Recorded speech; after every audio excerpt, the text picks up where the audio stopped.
السلام علیکم ورحمۃ اللہ وبرکاتہ۔ ناظرین، امید کرتا ہوں سب خیر و عافیت کے ساتھ ہوگی۔ آئیے انشاءاللہ عز و جل آج کی اس ویڈیو میں اردو کتاب سیرت مصطفیٰ صلی اللہ علیہ وسلم کا پارٹ نمبر 38 پڑھیں گے۔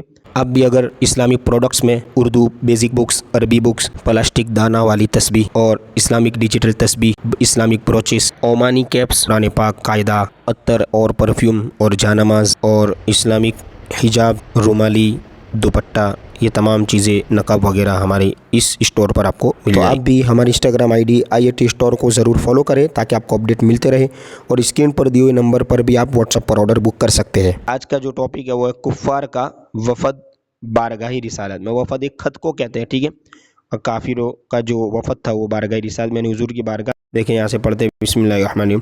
ایک مرتبہ سرداران قریش حرم کعبہ میں بیٹھے ہوئے یہ سوچنے لگے کہ آخر اتنی تکالیف اور سختیاں برداشت کرنے کے باوجود محمد صلی اللہ علیہ وسلم اپنی تبلیغ کیوں بند نہیں کرتے؟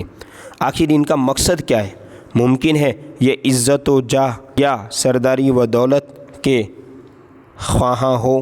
چنانچہ سبوں نے عتبہ بن ربیعہ کو حضور صلی اللہ علیہ وسلم کے پاس بھیجا کہ تم کسی طرح ان کا دلی مقصد معلوم کرو۔ چنانچہ عتبہ تنہائی میں آپ صلی اللہ علیہ وسلم سے ملا اور کہنے لگا کہ محمد صلی اللہ علیہ وسلم، آخر اس دعوت اسلام سے آپ کا مقصد کیا ہے؟ کیا آپ مکہ کی سرداری چاہتے ہیں یا عزت و دولت کے خواہاں ہیں، یعنی چاہتے ہیں؟ آگے دیکھیے، یا کسی بڑے گھرانے میں شادی کے خواہش مند ہیں؟ آپ کے دل میں جو تمنا ہو کھلے دل کے ساتھ کہہ دیجئے۔ میں اس کی ضمانت لیتا ہوں کہ اگر آپ دعوت اسلام سے باز آ جائے تو پورا مکہ آپ کے زیر فرما ہو جائے گا، یعنی آپ کے کہنے کے مطابق ہو جائے گا، اور آپ کی ہر خواہش اور تمنا پوری کر دی جائے گی۔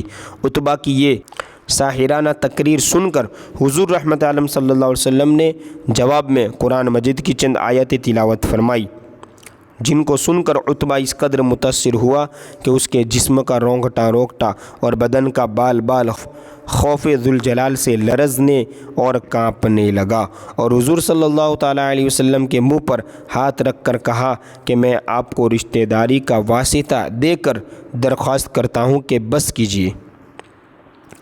میرا دل اس کلام کی عظمت سے پھٹا جا رہا ہے۔ عتبہ بارگاہ رسالت سے واپس ہوا، مگر اس کے دل کی دنیا میں ایک نیا انقلاب رونما ہو چکا تھا، یعنی ظاہر ہو چکا تھا۔ عتبہ ایک بڑا ہی ساحر البیان خطیب اور انتہائی فصیح و بلیغ آدمی تھا۔ اس نے واپس لوٹ کر سرداران قریش سے کہہ دیا کہ محمد صلی اللہ علیہ وسلم جو کلام پیش کرتے ہیں وہ نہ جادو ہے، نہ کہانت، نہ شاعری، بلکہ وہ کوئی اور ہی چیز ہے۔ لہٰذا میری رائے ہے کہ تم لوگ ان کو ان کے حال پر چھوڑ دو، اور اگر وہ کامیاب ہو کر سارے عرب پر غالب ہو گئے تو اس میں ہم قریشیوں ہی کی عزت بڑھے گی، ورنہ سارا عرب ان کو خود ہی فنا کر دے گا۔ مگر قریش کے سرکش کافروں نے عتبہ کا یہ مخلصانہ اور مدبرانہ مشورہ نہیں مانا، بلکہ اپنی مخالفت اور ایذا رسانیوں میں اور زیادہ اضافہ کر دیا، یعنی تکلیف پہنچانے میں اور زیادہ ان لوگوں نے معاملہ بڑھا دیا۔ اس طرح دیکھا کہ قریش کا وفد ابو طالب کے پاس۔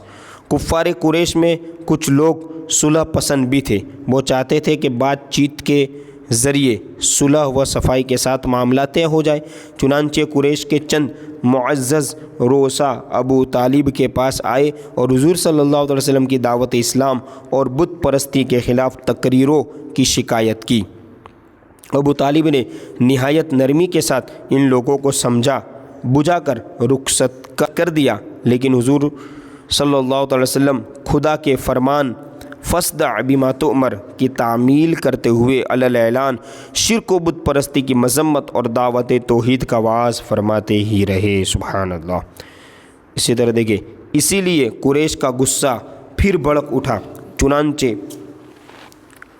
تمام سرداران قریش یعنی عتبہ و شیبہ و ابو سفیان و عاص بن ہشام و ابو جہل و ولید بن مغیرہ، عاص بن وائل وغیرہ وغیرہ سب ایک ساتھ مل کر ابو طالب کے پاس آئے اور یہ کہا کہ آپ کا بھتیجا ہمارے معبودوں کی توہین کرتا ہے، اس لیے یا تو آپ درمیان میں سے ہٹ جائیں اور اپنے بھتیجے کو ہمارے سپرد کر دیں، یا پھر آپ بھی کھل کر ان کے ساتھ میدان میں نکل پڑے تاکہ ہم دونوں میں سے ایک کا فیصلہ ہو جائے۔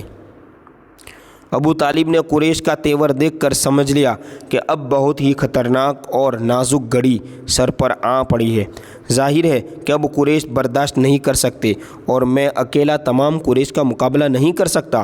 ابو طالب نے حضور صلی اللہ علیہ وسلم کو انتہائی مخلصانہ اور مشفقانہ لہجے میں سمجھایا کہ میرے پیارے بھتیجے، اپنے بوڑھے چچا کی سفید داڑھی پر رحم کرو اور بڑھاپے میں مجھ پر اتنا بوجھ مت ڈالو کہ میں اٹھا نہ سکوں۔ اب تک تو قریش کا بچہ بچہ میرا احترام کرتا تھا، مگر آج قریش کے سرداروں کا لب و لہجہ اور ان کا تیور اس قدر بگڑا ہوا تھا کہ اب وہ مجھ پر اور تم پر تلوار اٹھانے سے بھی دریغ نہیں کریں گے۔ لہٰذا میری رائے یہ ہے کہ تم کچھ دنوں کے لیے دعوت اسلام موقوف کر دو، یعنی اسٹاپ کر دو۔ اب تک حضور صلی اللہ علیہ وسلم کے ظاہری معین مددگار جو کچھ بھی تھے وہ صرف اکیلے ابو طالب ہی تھے۔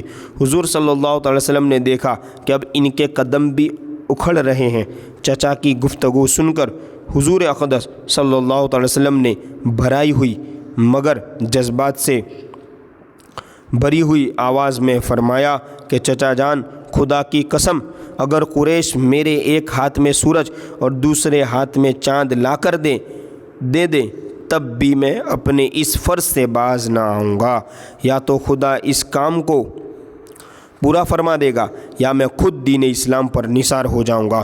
حضور صلی اللہ علیہ وسلم کی یہ جذباتی تقریر سن کر ابو طالب کا دل سیج گیا اور وہ اس قدر متاثر ہوئے کہ ان کی ہاشمی رگوں کے خون کا قطرہ قطرہ بھتیجے کی محبت میں گرم ہو کر کھولنے لگا اور انتہائی جوش میں آ کر کہہ دیا کہ جان عم، جاؤ، میں تمہارے ساتھ ہوں، جب تک میں زندہ ہوں کوئی تمہارا بال پیکا نہیں کر سکتا۔ اب انشاءاللہ عز و جل یہاں ہجری حبشہ 5 نبوی، یہاں سے ہم آگے نئے پارٹ میں پڑھیں گے۔